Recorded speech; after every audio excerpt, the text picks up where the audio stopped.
নিমাই বলেছিল, মা অভাবে পড়িলে সকলেই কাঁদে মা, অভাব না থাকিলে কেউ কাঁদে না।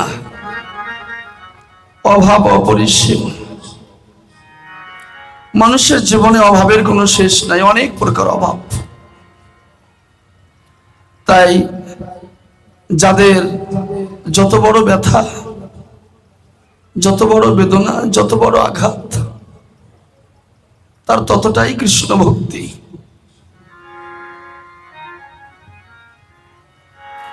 যার যত দুঃখ, যত আঘাত, যত কষ্ট, তার ভক্তিও গভীরতা হয়, তার ভক্তিটাও তত গভীর হয়। হে গোবিন্দ আমার,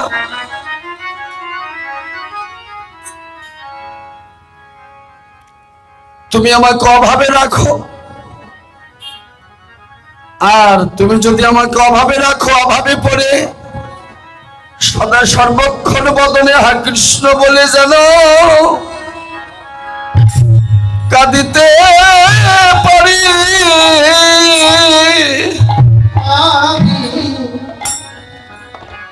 হা কৃষ্ণ বলে যেন কাঁদিতে পারি। হা কৃষ্ণ বলে যেন কাঁদিতে পারি। আমি যেন হা কৃষ্ণ বলে কাঁদিতে পারি। তোমার আঘাতের কথা ভেবে ভেবে আমি যেন হা কৃষ্ণ বলে কাঁদিতে পারি।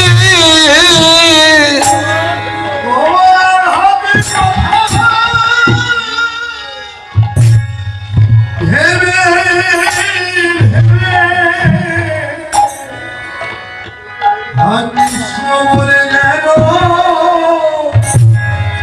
কাঁদিতে পারি।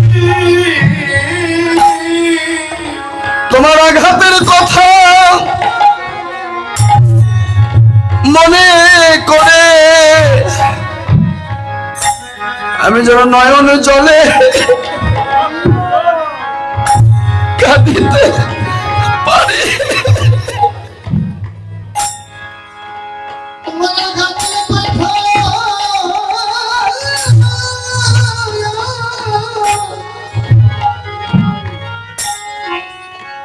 আমি মনে করে কৃষ্ণ বলে কাঁদিতেই পারি।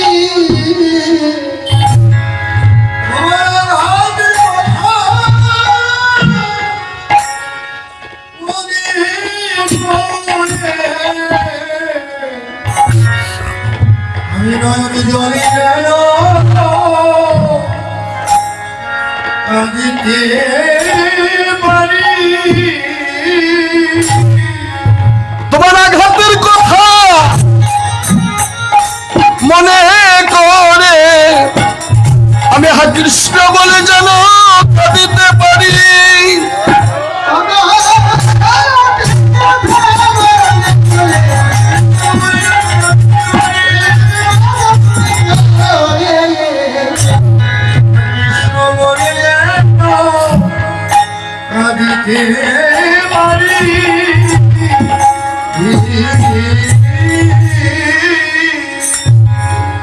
এই জন্য বাবা, যে যত বড় ভক্ত তার জীবনে তত বড় ব্যথা,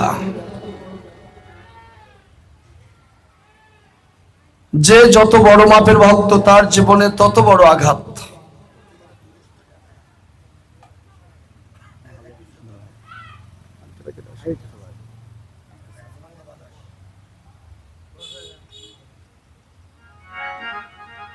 ভক্তের জীবনে যদি জ্বালা না থাকে,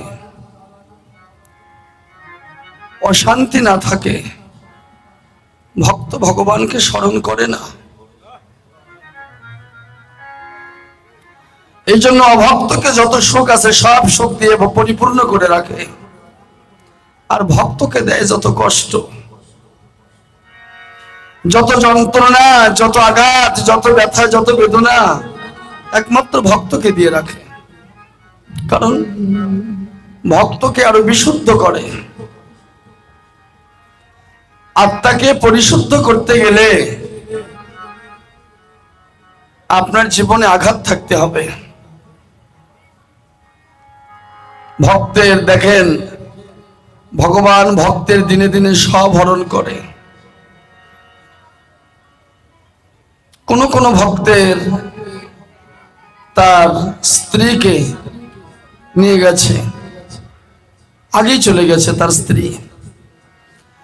কোন কোন বড় ভক্তের তার স্বামী চলে গেছে, কোন ভক্তের সন্তান চলে গেছে, কোন ভক্তের মেয়ে চলে গেছে, কেউ বাড়ি হারা, কেউ জমি হারা, কেউ সম্পদ হারা, অনেকেই অনেক কিছু হারা। এই জন্য ভক্তকে কষ্ট দিয়ে ভগবানের সুখ হয়, আনন্দ হয়। কষ্টের মাঝে যে সুখ গো। তাই ভক্তের জীবনে যদি কষ্ট না থাকে, ভক্তি বিশুদ্ধ হয় না। ভক্তের যদি যন্ত্রণা না থাকে, ভক্তের ভক্তি গভীর হবে না। এই জন্য যত কষ্ট যন্ত্রণা ভক্তকেই দেয়, কিন্তু ভক্ত কি তাতে বিচলিত হয়? হয় না। গোবিন্দ, যত দুঃখ আছে তুমি আমাকে দাও, কিন্তু সইবার মতো তুমি শক্তি দিও। তোমার দেওয়া ব্যথা, তোমার দেওয়া যন্ত্রণা, তোমার দেওয়া আঘাত আমি যেন বুক পেতে নীরবে সইতে পারি। যত কষ্ট আছে তুমি আমাকে দাও, কিন্তু সইবার মতো শক্তি দিও।